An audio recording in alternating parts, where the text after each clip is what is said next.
All right, hello everybody, and welcome back once again. Today we're going to talk about the title. Pretty simply stated, Muhammad was a false prophet. Now there's going to be a lot that I can't cover in this video just due to time, so I'll get done what I can and hopefully a reasonable amount of time. If the video goes on too long, then in the pinned comment I'll put some time codes for those who want to watch, part 1, 2, 3, whatever. I'll put some time codes there so you can take a break and come back and jump in where you left off pretty easily. So in this video, I'm going to talk about 5 aspects of Muhammad's alleged prophethood. The first 2 will be just general observations about Muhammad and his alleged prophethood. The third thing I'll talk about will be a theological critique of some of the content of the Quran that Muhammad allegedly revealed about the one true God. If Muhammad's revelations were truly from the one true God, then they would be theologically adequate. If they're not, then he was a false prophet. And we'll look at one specific example about the theological inadequacies of what Muhammad supposedly revealed, depending on how you take the authorship of the Quran, whether it was him, multitude of later followers, or the text critics have much work to do in that area. The fourth thing and the fourth and fifth items that I'll cover will be a little bit of source criticism. So I'll talk about some of the things in the Quran that occur in other literature or oral traditions that predate the Quran, and we'll see some striking similarities there that indicate that Muhammad was not revealing anything from God. Rather, he was just taking oral traditions that were floating around the room in his day, and he was reciting them as if they were divine revelations. And then the fifth thing we'll cover is how some of the revelations in the Quran serve the purposes of men and not the purposes of God. So there's a list of our 5 things. They may not be in that order. I'll try to stick to that order, but we've got a lot of content to cover here, so let's get right into it. We'll start with 2 general observations about the alleged prophethood of Muhammad. The first would be that Muhammad claimed to be a prophet in the line of the Hebrew prophets that we read about in the Old Testament.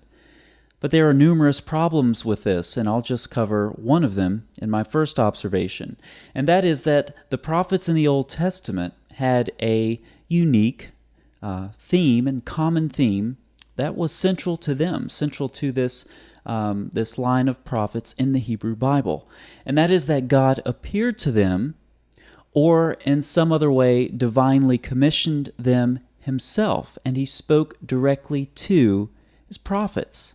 Now, once we get to the Quran, this theology and this concept, this model of commissioning a prophet is inverted. Suddenly, God can't talk to his prophets anymore. He has to use an intermediary. Okay, so let's look at a couple of examples. God appeared to Abraham a couple of times in Genesis. All right, the well-known story in Exodus 3, where God appears to Moses in the burning bush.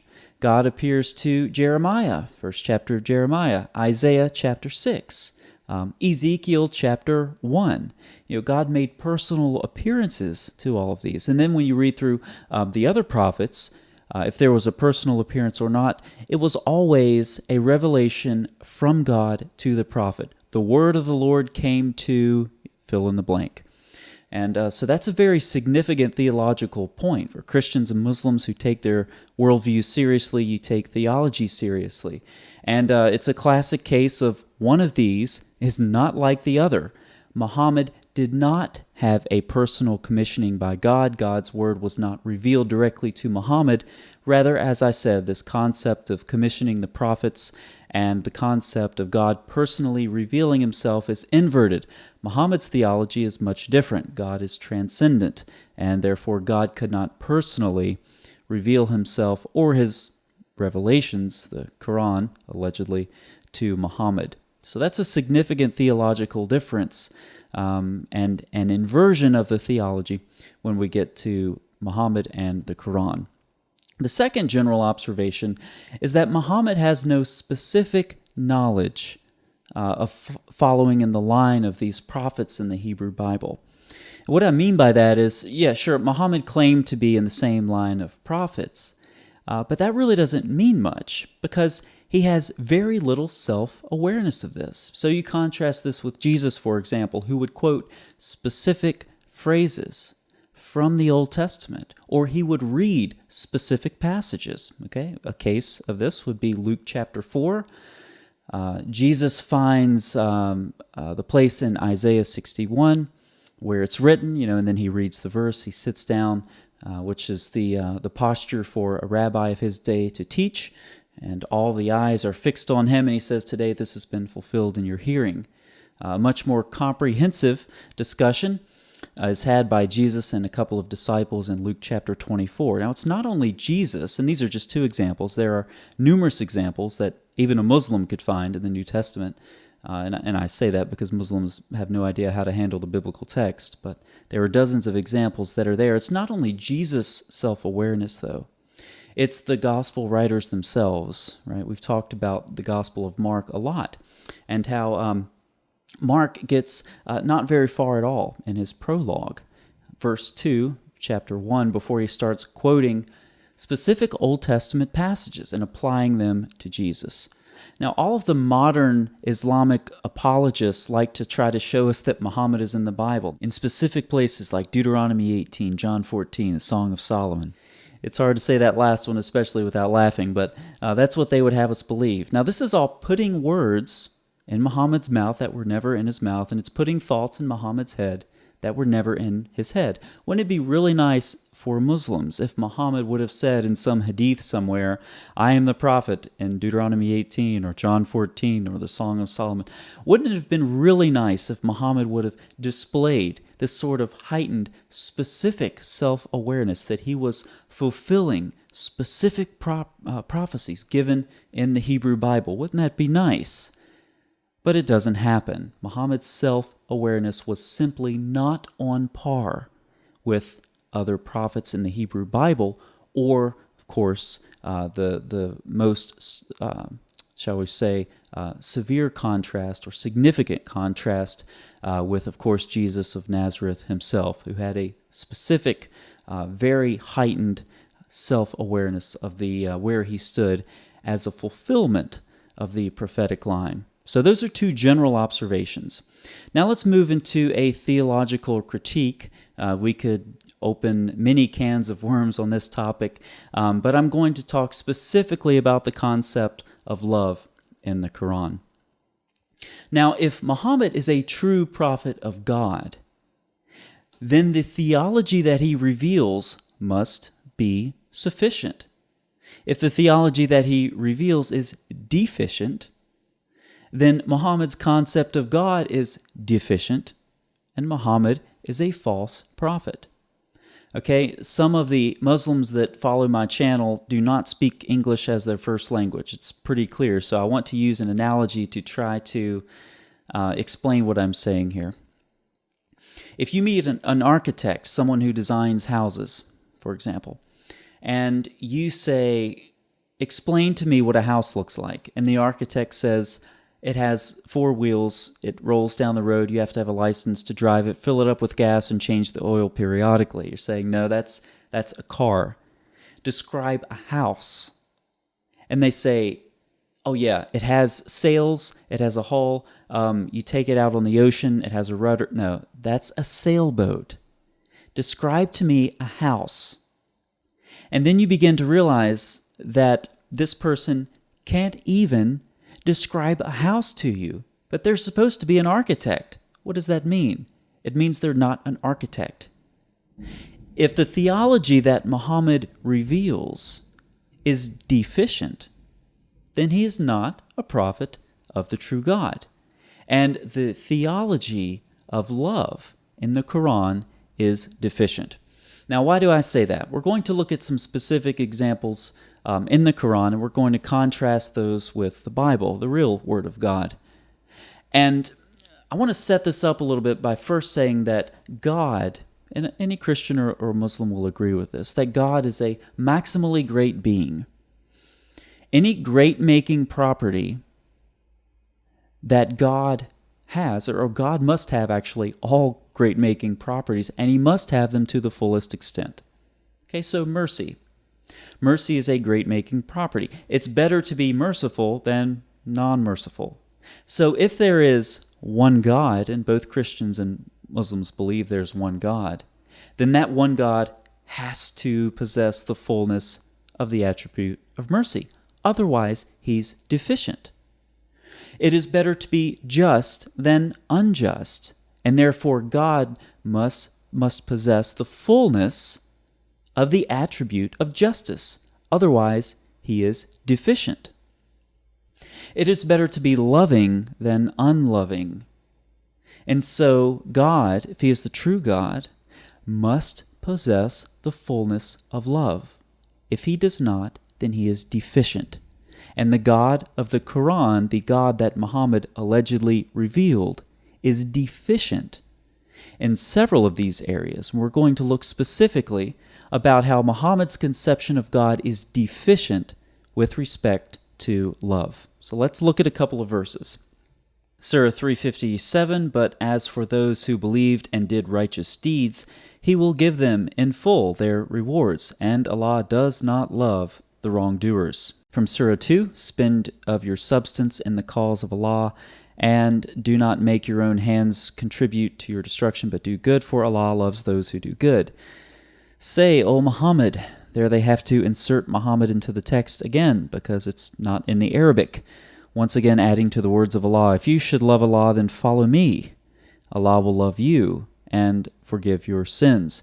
So Allah will love you if you follow him, and of course Muhammad. Muhammad had to group himself very closely with Allah. So this is what you get in the Quran. Okay, 22 times love is mentioned in the negative. Allah does not love, Allah does not love, Allah does not love, over and over again. The rest of the time love is mentioned. It has to be earned. The God of the Quran does not love essentially. You have to earn his love. He doesn't love simply as a byproduct of his supreme being as the one true God. He doesn't love essentially. Contrast this with some verses in the Bible. John 17. This is Jesus speaking, "Then the world will know that you sent me and have loved them, even as you have loved me. You loved me before the creation of the world." So how does the Father love them, that is the world? He loves them as the Son, which is before the creation of the world. John chapter 15, "Greater love has no man than this, than a man lay down his life for his friends." And here we go with Paul, the hijacker of Christianity. He picks up on this precise theme. Very rarely will anyone die for a righteous person, though for a good person someone might possibly dare to die. But God demonstrated his own love for us in this: while we were still sinners, Christ died for us. And 1 John 4:8, "Anyone who does not love does not know God, because God is love." So this is the concept of love in the Bible. God loves out of his essential nature. God is love. There's nothing like that in the Quran. Muhammad's theology is deficient because God's love has to be earned. It's reciprocal. Do this, do that, follow this set of legal codes, say the same thing that Muhammad did when he walked up a hill, chew 3 times before you swallow, whatever it is. Do all of this stuff, and you will earn the love of Allah. That is deficient theology, because the God of the Quran does not possess love in its fullness as a divine attribute. Muhammad's conception of the love of Allah was deficient. Muhammad's theology was deficient. Therefore, Muhammad was a false prophet. It's as simple as that. Now, there are several verses in the Quran as well that serve the purposes of men and not the purposes of God. Again, these things have human fingerprints all over them. So let's look at a couple. This is Bukhari 402, and these are Umar's words. "My Lord agreed with me in 3 things. I said, O Allah's Messenger, I wish we took the station of Abraham as our praying place. So came the divine inspiration. Number 2, as regards the verse of veiling of women, I said, O Allah's messenger, I wish you had ordered your wives to cover themselves. So the veiling of the women, the verse of the veiling of the women was revealed, just like that. Umar is batting 2 for 3 here. Number 3, once the wives of the Prophet made a united front against the Prophet, and I said to them such and such. So this verse, the same as I had said, was revealed. Okay, so you have 3 examples here, 3 up and 3 down. Umar's batting 100%. He wishes 2 things would be revealed, and they are, just like that. And I'll put it in my link here in a pinned comment. Actually, I have a video on Umar. He was quite an imposing figure. And so you can see kind of what's going on here, because there's a hadith that I talk about in that video where there were some women sitting around talking to Muhammad, and then they hear the sound of Umar's voice, and they hurry up and they veil themselves because they know this is what Umar wanted. It's interesting that Muhammad's right there. They could have appealed to his authority and said, Muhammad doesn't make us do this, but you're wanting us to do this, but we don't want to. You're a harsh man. We're not going to do it. But that's not what they do. They put the veils over themselves as Umar approaches because they don't want to get in trouble with Umar. He was quite an imposing figure. I covered this also in my video on Umar versus Paul. He was a harsh man, even by the standards of the contemporary Muslims. And so Umar, this imposing man as he is, he makes these demands, and suddenly these verses are revealed. How convenient. So Sirat Rasul Allah talks about this one. This was a good one. The satanic verses, Muhammad suddenly comes under the impression that he revealed verses from Satan and not his God, and Allah makes light of the affair and reveals Surah 22:52, which then expiates Muhammad, or then takes the guilt away from Muhammad there. And we did not send before you any messenger or prophet, except that when he spoke, Satan threw into it some misunderstanding. So Allah doesn't have very much power over his prophets. He sends these prophets out, and Satan puts something into every one of their mouths. And it happened to Muhammad too, and it's okay because it happened to everybody else. Fascinating. So there's a connection, to add to all this, between Muhammad's anger and verses that were revealed in the Quran. Let's look at some examples. Sahih al-Bukhari comes in a couple hadith I have listed there. Allah's messenger was asked about things which he disliked. And when the people asked too many questions, he became angry. And then Surah 5:101 was revealed, which cautions people against asking Muhammad too many questions. Sahih Bukhari 23:59, there's a dispute over water, and some people here question Muhammad's judgment. They questioned him about showing some favoritism towards one side of the party that he was trying to judge between. When they accused him of favoritism, on that the color of the face of Allah's messenger changed because of anger, and he said such and such, and then Surah 4:65 was revealed. But know by your Lord they will not truly believe until they make you judge concerning that over which they dispute among themselves. So this verse is revealed when Muhammad again gets mad and says that you're not a true believer until you make Muhammad your supreme judge. Sahih Bukhari 47:91, Muhammad is annoyed at some dinner guests who overstayed their welcome, and he does a couple things to try to get them to leave. He stands up like he's finished, and they don't stand up. They keep talking, hanging out, whatever they're doing. This distresses Muhammad, but he doesn't want to say anything directly to them, so he produces a revelation. He doesn't want to say it, but Allah will. And that's when Surah 33:53 is revealed. O you who believe, enter not the Prophet's houses, except when leave is given to you for a meal. And then when you're invited, enter, and when you have taken your meal, disperse, without sitting for a talk. This verse, interestingly, has no relevance anymore. It has no relevance after Muhammad died, because you couldn't enter Muhammad's house if he's dead, right? He's not there anymore. It's not his house anymore. But yet we have this sort of leftover relic verse in the Quran, which can in no way be applicable. But again, it was just revealed, on Muhammad's whim. Again, something frustrates him, something annoys him. He reveals a verse to deal with it. And this is why there are numerous hadith that say similar things. I just picked one to list. This is Bukhari 5187. During the lifetime of the Prophet, we used to avoid chatting leisurely and freely with our wives, lest some divine inspiration might be revealed concerning us. So this is, again, it's in numerous hadith, and people become a little nervous, and they start to tiptoe around Muhammad, and they start to whisper very quietly, so much so that he has to ask them to repeat themselves because he's revealing verses about them talking too loudly, and so they're afraid of his condemnation and the condemnation of Allah, so they're tiptoeing around him, they're talking very quietly, they're avoiding saying certain things or doing certain things because Muhammad is just revealing these revelations, one right after the other, and no one wants to fall under his judgment next. And so you have this hadith that's frequently cited. This is Aisha in Sahih al-Bukhari 5113. I used to look down upon the ladies who had given themselves to Allah's apostle. And I used to say, can a lady give herself to a man? But when Allah revealed Muhammad, there we go, inserting Muhammad into the text once again, you can postpone whom you will of them, that's your wives, and you may receive any of them whom you will. And there is no blame on you if you invite one whose turn you have set aside.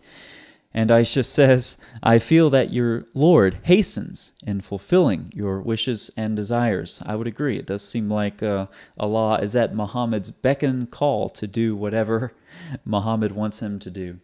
All right, so some of the verses in the Quran exist in other sources which predate the Quran. And this is a website I think I've taken everyone to in previous videos. We'll go back to it. It's a misnomer. Discover the truth. There's not a shred of truth on this website. So let's jump on here and look at Surah 532. All right, so here we are. This actually, before I produce these videos, I actually look at what the other side says. And numerous reasons to do that. You want to have a balanced perspective, of course, and you also want to, where possible, take down any arguments that you're probably going to see in the future as a response in advance, so sort of anticipate what people are going to say and deal with it. So this website provides us with a convenient little chart, the Mishnah Sanhedrin 4:5 and Surah 5:32. And so you see the similarities here. If any man has caused a single soul to perish from Israel, if anyone has killed a person, not in retaliation of murder, and then you have the spread mischief in the land clause, Scripture imputes it to him as though he had caused a whole world to perish. And it would be as if he killed all mankind. And then over here, any man who saves a single life, or a life, and then Scripture imputes it to him as though he had saved alive a whole world. It would be as if he saved the life of all mankind. So you can read that on your own time to every word, and you can do a word by word comparison. But the concept is very, very similar, right? You have if anyone has caused a single soul to perish, it's as if it was the whole world. If anyone saves a single life, then it's the whole world, and so forth. And so this is why a lot of source critics of the Quran have seen, hey, this verse in the Quran looks a lot like something else we've seen. Now, I brought you to this something else that we've seen before, before the Quran. So I brought you to this website because there's something in this article that I want to draw your attention to, and it's an objection that I want to just get out of the way right offhand, and that is right up here. He says, another claim which we shall respond to in this article, let me drag this magnifier over a little bit, is that the verse referring to Surah 532 was plagiarized word for word from the Talmud, okay? No academic source critic that I know of makes this claim, word for word, okay? That's not the flavor of the allusions that we see in the Quran that reference material that predates the Quran, okay? It's not as if Muhammad had Zayd ibn Thabit or some secretary or whatever, sit down with a copy of document X and then sit down with, a nascent Quran and start writing word for word. That's not what source critics say. Okay, rather it has an oral tradition flavor to it, where Muhammad was hearing these sorts of traditions, different forms of different traditions floating around in his day, and he would adapt them and put them into the Quran. So it's not a word for word argument. This article is written to address a very, very specific argument that I don't even know of anyone who makes. He doesn't cite any, this is what I'm responding to. So it's really quite puzzling where he gets this word for word, argument from that he's allegedly responding to. So it definitely seems at this point like a straw man where you construct or misconstrue someone else's argument, and then you respond to that misconstrual, but it really doesn't do anything because you're responding to an argument that doesn't exist in the first place.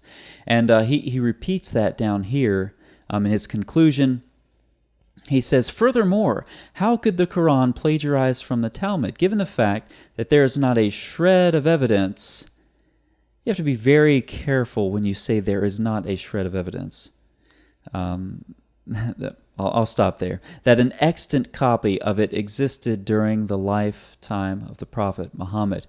Again, we don't need an extant copy. Okay? The claim of source critics of the Quran is one of oral tradition.